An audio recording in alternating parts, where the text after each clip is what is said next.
guys are all familiar with the Babylon Bee, right? It's one of the funniest, I think, entities. You guys are fake news. You get fact checked all the time. They're hysterical. They have a new book out as well, and I've been reading it, and it's a riot. It's actually, and I'm going to ask you guys about this. It's sort of patterned almost after a Bible study. It's the Babylon Bee Guide to Gender. Oh, there we go. Juan coming in clutch. Thank you, Juan. And we're here with Seth Dillon and Joel Berry. And thank you guys so much. First off, welcome to Texas. Not your first time here. Really sorry about the heat. Not my fault. Congrats on the book, though. Thank you. Thank you. Awesome. It's good to be here. So let's talk about this a little bit because it's the comprehensive handbook to men, women, and millions of new genders we just made up. Now, we have had so many problems on this show because like every week there's a new gender that is introduced. And like for instance, one of the ones before we got started, you guys referenced this in the book. The whole two-spirit thing. I don't even know what that means. Doesn't it suggest like a binary? I don't know. And for those of you who like pictures, it is also a book with pictures, so it's amazing. But tell me about this because... Well, the more illustrations you use, the fewer words you have to write. Exactly. So, yeah, it's satire, but it's true. Yeah. It's true. So the two-spirit, I don't even know what this means. You split yourself in two? Like, what is that? What is two-spirit? Yeah, we're just as confused about this as you are. Well, it's good that you wrote the book on it then, yeah. But the funny thing about it is you don't have to do a whole lot of work to write something that comes across as really funny and satirical. What we did was when we wanted to write this book, we said, let's write a leftist book. Let's think like a leftist, and let's kind of basically give the straight version of what they believe, with a few exaggerations, of course, and it turns out it's really funny. You don't have to do much work. No, you don't. And you use like icons that we've seen, like some of the screaming progressives, or some of, like, for instance, you say furry, you can be Beta or Rourke, put doggy food under the box and stick trap. We got to talk about the chicken tender queer, which I have been joking that's going to be my new Twitter name. But I mean, it's not as absurd. I mean, it's absurdity to highlight absurdity, but that's what we're being asked to accept as science. And if we don't, I mean, in some instances, you can actually be fined. You can lose your job. I mean, there's serious penalties for not believing in this. Science is a good point to bring up because that's why this book was necessary. So before science, everybody was a bigot and an idiot, right? Yes. So we all thought there were just men and women, which was extremely ignorant That is and so rude ignorant and of you, awful right. and basically evil. So, but then science was invented, and we learned that men can get pregnant and that women can suffer testicle injuries. Right. And so once science told us that, it opened up this whole new opportunity to explore the infinite gender spectrum. And That makes so much nonsense. Yeah, just total nonsense. So this, because I just wanted to touch on some of the things you get into. There's a test I know that you can take. You also have the commandments of gender. Like you can't dead name. You're a god, don't forget it, because gods don't forget things. That it does create like a special class of people who cannot be disagreed with. Yeah, and we did the religious kind of feel of the book is not an accident, because what we're looking at with gender ideology is a religion. This is a hate image. It's on a tablet like the one that Moses had. You guys are gonna be in trouble now. Yeah, it's as old as time. I mean, it goes back to Lucifer saying, "I'm going to be like the Most High. I'm going to be like God," and that's what this is. It's people saying that God doesn't define who I am. My Creator doesn't define who I am. I do, and when people get into that mindset, hilarity ensues. So you just kind of laugh at it. You have a guide in here. We're talking to the guys from Babylon Bee. Their new book, Gender, the comprehensive handbook to men, women, and millions of new genders that we just made up. Or did they? We're talking with Seth Dillon and Joel Berry. You also have a guide for what men can do and what women can't do. And men, for instance, you give the example that men cannot do the splits. Cannot or should not? Both. Yeah, we had a lot of fun with the other thing that you'll find a lot of in this book is just the classic man versus woman humor. I think I miss that. That kind of comedy has really been lost because there's this enmity, I think, between the sexes now, and we're all men. We're married. We really love our wives, and there's so much comedy that comes out of the differences between men and women. So we were glad we were able to put that. We have an entire chapter on men and an entire chapter on women, And that was a blast. So I think those were my 2 favorite chapters to write. You touched on something, the humor that just naturally arises between the differences with men and women. And I mean, it's fun to, kind of, just joke about it. Like, for instance, in our house, we have this thing with the thermostat. Like, it is, I don't know what it is with dudes and thermostats. It's like, once y'all get a home, that's like your territory. Like, I can't go near power tools. That's a no-go because I don't like to measure things. I just want to hang it on the wall and I'll just or hammer something. That's a horrible. I know you guys are dying inside. The thermostat, if I touch it, immediately there's like a silent alarm that goes off somewhere. My husband knows, has to come in, with all urgency to correct my mistake. But it's funny to kind of. I can sense it within 15 minutes or so. Yeah. My wife has touched the Something's thermostat. I know. And it's But not that's because I'm getting alerts on my phone. It's a common thing with couples. I don't know why, but it just is. And I mean, it's funny to talk about it, but I don't know why so many things have been rendered taboo because who gets their feelings hurt by stuff like this? I don't get it. Yeah, I want to add to that too. If you're a man and you're not territorial about the thermostat, Are you a man? You should probably Are you get really a man? schedule the surgery. But Yeah. I think it's weird. There's the way culture is going right now. There is this growing rift between men and women that's really troubling. And when you love women, when women love men, you can kind of joke about things. That's what makes a healthy culture, I think. When you can make fun of different people groups, make fun of the other sex, it's builds camaraderie. You also talk about how to attract for women a man or how men can attract women. As expert, we're all experts in attracting women at the Babylon Bee. Yeah. Well, really, honestly, I think people need to be taught that anymore. Really, because think about it. I mean, there's just this phenomenon that's happening. I don't know if it's lockdown or if it's a combination of lockdown and all of the this cultural warfare.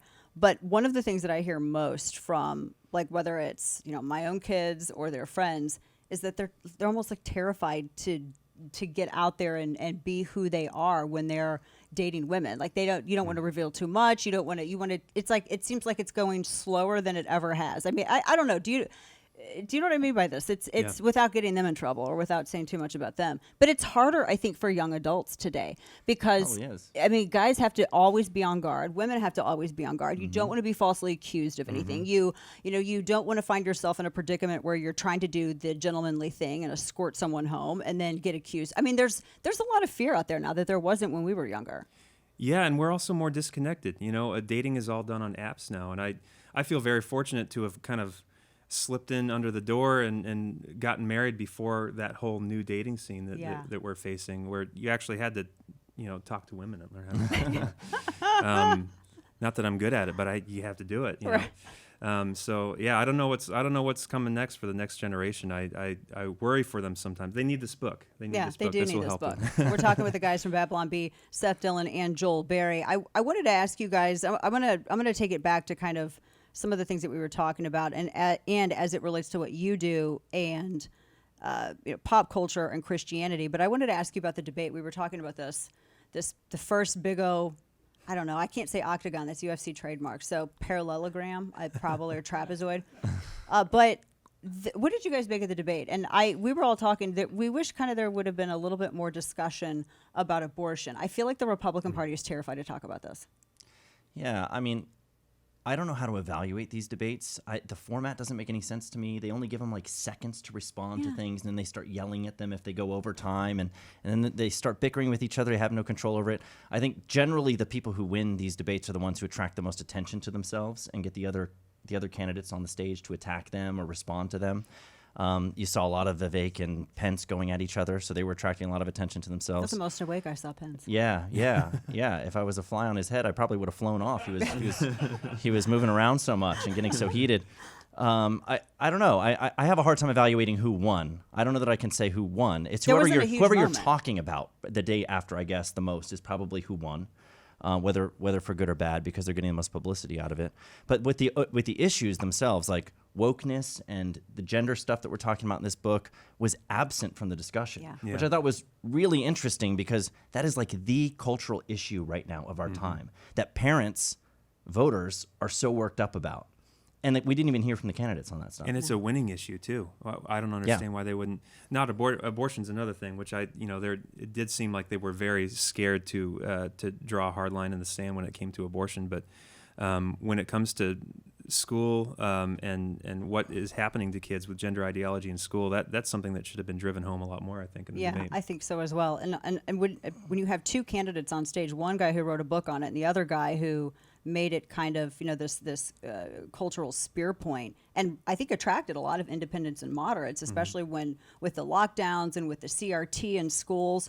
You're right. That is that's a major winning issue, and it was pretty much absent but they did ask about UFOs, Yeah.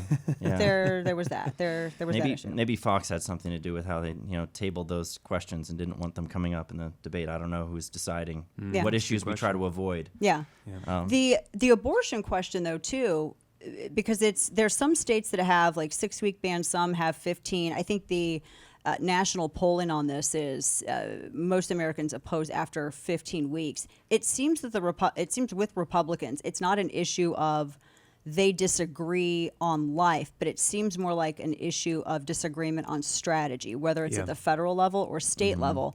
But do you get the sense that those who think it should be at the state level, like they're terrified of being called pro-abortion if they don't agree to a federal level? I feel like they're terrified to speak, but we all know that they're on the same page. I think they're terrified because so many people who are in solidly in the pro-life camp, their position is that abortion is murder.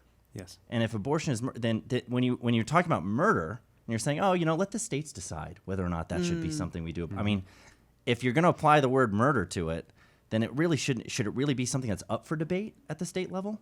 Yeah. That might be one of the things that's a hang up for them. And I think too that, we've been chasing Roe v. Wade for 50 years. That's been our one target, our one strategy. And now it's a completely different world. And I think it's probably going to take a few years of adjustment to figure out what the next step is for the pro-life movement. I think that do you think it's a message that can resonate? Because with moderates and independents, I feel like we're talking more about that demographic than any election prior. I get the sense that some of the GOP think, I don't know if that message is going to resonate with it. I think it does. I mean, look at Florida. I mean, they went out with the 6-week. They were very strong with pro-life language, and they got a lot of non-traditional Republican voters. I think, ironically, if one candidate had been bold enough last night to say abortion is murder, just say those words, I think that would have helped them. And they were all afraid to say that. It would have. I think it definitely would have reshaped that for sure. For sure. We have more to talk about. I want to talk about Christianity, politics, and satire. This is going to be an interesting discussion because we're going to finish out the hour with our friends from the Babylon Bee. We got Seth Dillon and Joel Berry here to discuss their new book. I just got it, The Babylon Bee Guide to Gender. It's like a workbook. You guys are going to need it. I wanted to ask you guys a quick question as we wrap today, this third hour. Satire, politics, and Christianity. A lot of people, I feel, are afraid to get involved in the political. Not everything has to be a political fight. How do you, because you guys obviously, we're Christians, you guys are a Christian website, and that's the perspective through which you approach your content. Talk a little bit about that, because how can Christians go about in the political world with their faith? Well, it's a challenging thing because mockery, when you're bringing mockery to these ideas, you get pushback from people who are saying, well, Christians shouldn't do that. It's mean or it's cruel, because you're making fun of people. But from our perspective, the Christian worldview applied to these issues, you can certainly use humor if the purpose of it, what you're trying to do, is attack these bad ideas. You're not trying to make people feel bad about themselves. You're trying to ridicule and mock and expose these ideas for what they are so that people don't take them seriously. The reason a book like this is necessary is because people took these insane ideas seriously. You go to healthline.com and it says men can get pregnant. Yeah. I mean, that's insane. And so, pushing back on that and making fun of that is not an attack on a person. And in fact, I think we have a moral imperative to do that as Christians and bring the truth into the culture through humor that way. And it's we see ourselves kind of as in following the tradition of the Old Testament prophets who mocked idolatry. If you look at some of Isaiah's writings, Jeremiah. Oh, we're every bit as important as them. Yes. Yeah, not quite, but they made fun. They cracked jokes about idols and Elisha making fun of the prophets of Baal. I think that's what we're seeing now. Is we're seeing kind of a new religion forming around this wokeness idea. They have their own sacred cows, their own idols that they bow to, and it's fun to mock them. That's a really good point, because there's so many that I think they want to speak out, but they also don't want to feel as though they are crossing any kind of line, that they because they realize that as Christians that they are an example, and they don't want people to look poorly upon. They don't want people to judge the faith by what they're exactly. what they're There's doing. pressure to be tolerant and compassionate. But you're not helping anybody by tolerating ideas that result in children being sterilized and mutilated. Right. That's not something you should tolerate. So there have to be lines. There's certainly things that we should be intolerant of, and deciding what those are, that's the important thing right now. Right. And so what we've done is we've taken humor and used that as a tool to attack those things that we think shouldn't be tolerated. Well, and the book goes on sale in September, correct? And it's the Babylon Bee Guide to Gender right here, guys. September 19th. It's informative. It's funny. There are pictures. We love that. All kinds of good things. Seth Dillon, Joel, thank you guys so much. I appreciate you guys coming. Sorry about the heat again. Congrats on the book. And I appreciate what you guys do over at the Babylon Bee as well.